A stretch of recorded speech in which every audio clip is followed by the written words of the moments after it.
एक आत्महत्येने सुरू झालेला संताप, व्यवस्थेवर उठलेली अनेक प्रश्नचिन्ह आणि आता या सगळ्याच्या थेट निशाण्यावर आहेत महाराष्ट्र राज्य महिला आयोगाच्या विद्यमान अध्यक्षा रुपाली चाकणकर। पुण्यातील वैष्णवी हागोणे आत्महत्या प्रकरणानंतर महिला आयोगाच्या कारभारावर, त्यांच्या कार्यपद्धतीवर आणि खुद्द रुपाली चाकणकर यांच्या भूमिकेवर चाहोबाजूंनी जोरदार टीका होत आहे। जर महिला आयोगाने वेळीच योग्य कारवाई केली असती तर आज कदाचित वैष्णवी हागोणे आपल्यात असती, असा संतप्त सूर समाजात आणि राजकीय वर्तुळात उमटत आहे।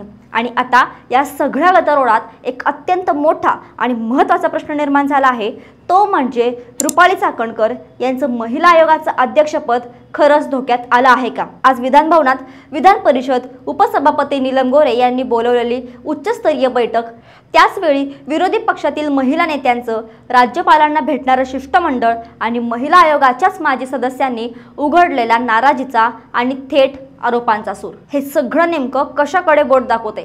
रुपाली चाकणकर यांची अध्यक्षपदाची खुर्ची जाणार की हा फक्त एक राजकीय दबाव आहे जो काही दिवसांनी शांत होईल? चला आज आपण याच संपूर्ण प्रकरणाचा सखोल आढावा घेऊयात आणि समजून घेऊया की महाराष्ट्राच्या महिला आयोगाचं भवितव्य नेमकं आहे तरी काय। नमस्कार, मी मृदुला आणि तुम्ही पाहताय थोडक्यात। व्हिडिओला सुरुवात करण्यापूर्वी एक महत्त्वाचा प्रश्न, रुपाली चाकणकर यांनी महिला आयोगाच्या अध्यक्षपदाचा राजीनामा द्यावा का?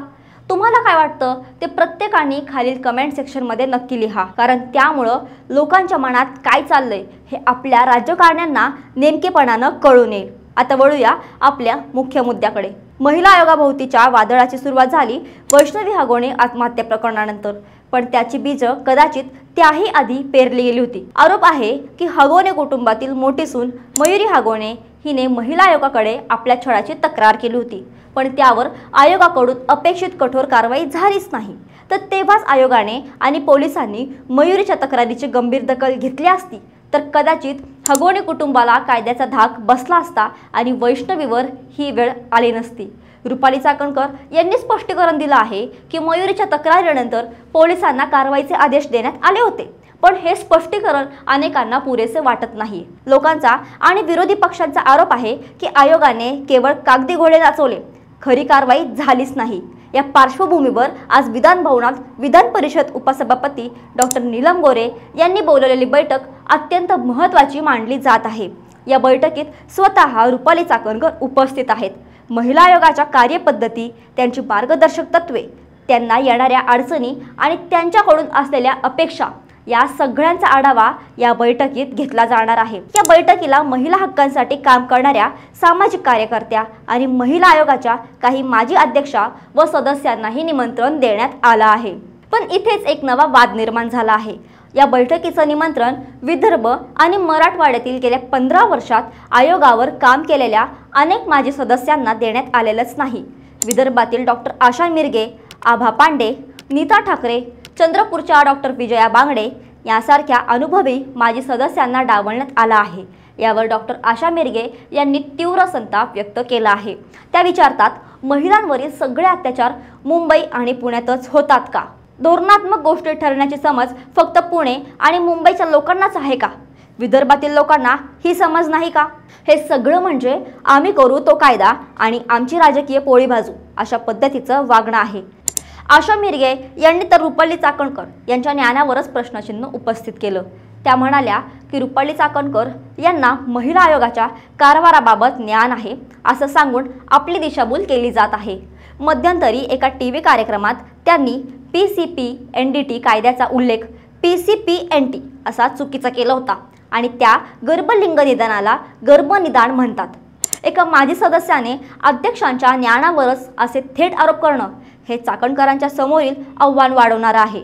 एकीकडे नीलम गोरे यांची बैठक सुरू असताना दुसरीकडे महाविकास आघाडीच्या महिला नेत्यांचं एक शिष्टमंडळ, ज्यात सुषमा अंधारे, किशोरी पेडणेकर, रोहिणी खडसे आणि खासदार वर्षा गायकवाड यांचा समावेश आहे। ते राज्यपालांना भेटणार आहे। त्यांचा अजेंडा स्पष्ट आहे, राज्यातील महिलांची असुरक्षितता, वाढता हिंसाचार आणि या सगळ्यावर राज्य महिला आयोगाचा हलगर्जीपणा। या शिष्टमंडळाची प्रमुख मागणी आहे की महिला आयोगावर अराजकीय व्यक्तीची नियुक्ती व्हावी आणि महिला आयोगावर नव्या अध्यक्षाची निवड करावी। ही मागणी म्हणजे थेट रुपाली चाकणकर यांना पदावरून हटवण्याची मागणी आहे। ठाकरे गटाच्या नेत्या सुषमा अंधारे यांनी तर रुपाली चाकणकर यांच्यावर अत्यंत खोचक टीका केली आहे। विरोधक प्रसिद्धी मिळवण्यासाठी माझ्यावर टीका करतात, या चाकणकरांच्या वक्तव्यावर अंधारे म्हणाल्या, रुपाली चाकणकर कोण आहेत? त्या काय रश्मिका मंदाना आहेत की स्मृती इराणी की त्यांच्यावर बोलल्याने प्रसिद्धी मिळते? चाकणकर हा अत्यंत छोटा विषय आहे। त्यांनी पुढे म्हटलं की महिला आयोगावर पूर्ण वेळ काम करणारी, कायद्याचं ज्ञान असणारी अध्यक्ष हवी। विद्यमान अध्यक्षांनी कायद्याची पदवी घेतलेली नाही, त्यांना सुमोटो कसा घेतात हेही कळत नाही। तर राष्ट्रवादी शरद पवार गटाच्या महिला प्रदेशाध्यक्ष रोहिणी खडसे यांनी नीलम गोरे यांच्या बैठकीला उशिरा सुचलेलं शहाणपण म्हटलं आहे। त्या म्हणाल्या, आधी बैठका घेतल्या असत्या तर वैष्णवी हागवण्याचा जीव वाचला असता। आम्ही अध्यक्षांचा राजीनामा मागतोय म्हणून त्यांना आता बैठका सुचल्या आहेत। सध्या आयोग व्यक्तिकेंद्रित झाला आहे, त्यामुळेच 7 सदस्यांची पदं रिक्त झालीत। त्यांनी चाकणकरांच्या आधुनिक कार्यपद्धतीवरही टीका केली। खेड्यापाड्यात राहणाऱ्या महिला मेलवर तक्रारी कशा करणार? प्रिया फुके यांनी 1 वर्षापूर्वी पोस्टाने तक्रार केली होती, पण त्यावर काहीच कारवाई झाली नाही। चाकणकरांना एका वेळी 2 जबाबदाऱ्या झेपत नाहीत, त्यांनी तात्काळ राजीनामा द्यावा अशी मागणी रोहिणी खडसे यांनी केली आहे। या सगळ्या आरोपांवर रुपाली चाकणकर यांनीही त्यांची बाजू मांडली आहे। त्यांचं म्हणणं आहे की मला महिला आयोगाचं अध्यक्षपद महाविकास आघाडी सरकारच्या काळातच मिळालं आहे। टीका करणारे अनेक जण तेव्हा सत्तेत होते, या आधीच्या अध्यक्षाही पक्षाच्या पदाधिकारी होत्या। सध्या माझ्यावर टीका करणाऱ्या महिला निवडणुकीनंतर अडगळीत पडल्या आहेत, त्यांना कोणी विचारत नाही म्हणून त्या प्रसिद्धीसाठी आयोगावर टीका करत आहेत। रुपाली चाकणकर आपली बाजू रेटत असल्या तरी एका बाजूला विधान भवनात महिला आयोगाच्या कारभाराची झडाझडती सुरू आहे, ज्या बैठकीच्या निमंत्रणावरूनच वाद निर्माण झाला आहे। तर दुसऱ्या बाजूला विरोधी पक्षांचं शिष्टमंडळ राज्यपालांच्या दारात अध्यक्षा बदला अशी थेट मागणी घेऊन उभा आहे।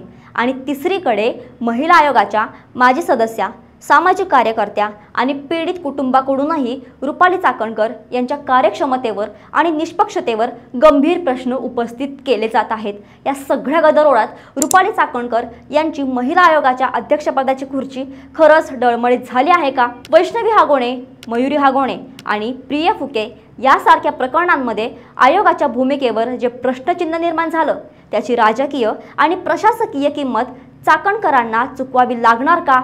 की मग हे सगळं राजकीय वादळ काही दिवसांनी शांत होईल? एक गोष्ट मात्र नक्की, या संपूर्ण प्रकरणामुळे महिला आयोगासारख्या अत्यंत महत्त्वाच्या आणि संवेदनशील संस्थेच्या जबाबदारीचा, तिच्या कार्यपद्धतीचा आणि तिच्या अध्यक्षपदाच्या निवडीच्या निकषांचा मुद्दा मात्र पुन्हा एकदा ऐरणीवर आला आहे। रुपाली चाकणकर या पदावर राहतील की जातील हा निर्णय लवकरच होईल किंवा कदाचित तो लांबणीवरही पडेल।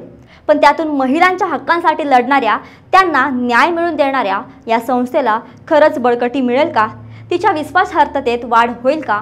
हा खरा आणि कळीचा प्रश्न आहे। कारण अध्यक्ष कुणीही असू, महिलांना न्याय मिळणं आणि आयोगावरचं त्यांचा विश्वास टिकून राहणं हे सर्वात महत्त्वाचं आहे।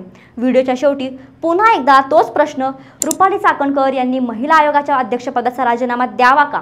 हा प्रश्न महत्त्वाचा आहे, त्यामुळे प्रत्येकानं उत्तर सांगायलाच हवं। खालील कमेंटमध्ये तुमचं उत्तर सांगायला अजिबात विसरू नका। व्हिडिओ आवडला असेल तर खालील लाईकचं बटन आत्ताच दाबा आणि अशाच महत्त्वाच्या व्हिडिओंसाठी थोडक्यातला फॉलो आणि सबस्क्राईब करायला विसरू नका।